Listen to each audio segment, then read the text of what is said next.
Breaking news तव्हां सां share कंदासीं। पाकिस्तान पीपल्स पार्टी पारां खैरपुर में भी बिलावल भुट्टो ज़रदारी जे हिमायत में रैली कढी वई आहे, जॾहिं त नरेंद्र मोदी के ख़िलाफ़ नारेबाज़ी पिणु कई वई आहे। पीपी कारकुननि जिलानी हाउस खां प्रेस क्लब ताईं रैली कढी आहे। हिंदुस्तान में पीपल्स पार्टी के चेयरमैन ख़िलाफ़ इस्तेमाल कयल लफ़्ज़नि जी मज़म्मत करियूं था। हिकु भेरो ॿीहर ब्रेकिंग न्यूज़ आहे तव्हां सां शेयर कयूं पिया। खैरपुर मां पीपल्स पार्टी पारां बिलावल भुट्टो ज़रदारी की हिमायत में रैली कढी वई आहे, जॾहिं त नरेंद्र मोदी की सरकार ख़िलाफ़ सख़्त नारेबाज़ी पिणु कई वई आहे।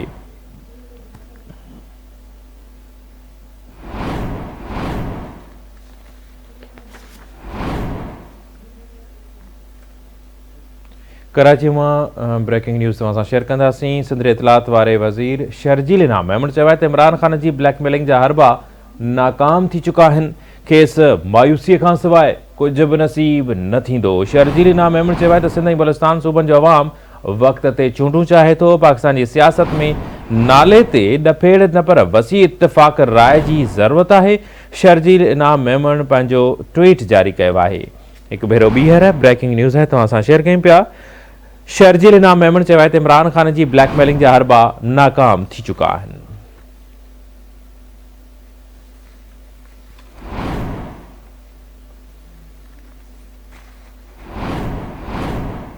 सिंध इतलात वारे वज़ीर शर्जील इनाम मेमण चयो आहे त सिंध ऐं बलूचिस्तान सूबनि जो अवाम वक़्त ते चूंडूं चाहे थो। इतलात वारे वज़ीर पंहिंजे ट्वीट में अॼोको बयान जारी कयो आहे। तफ़सील मालूम कंदासीं। कराची में आवाज़ न्यूज़ जो चीफ रिपोर्टर गाज़ी झंडेर असां सां लाइन ते मौजूदु आहे। जी गाज़ी, छा चवणु आहे शर्जील इनाम मेमण जो?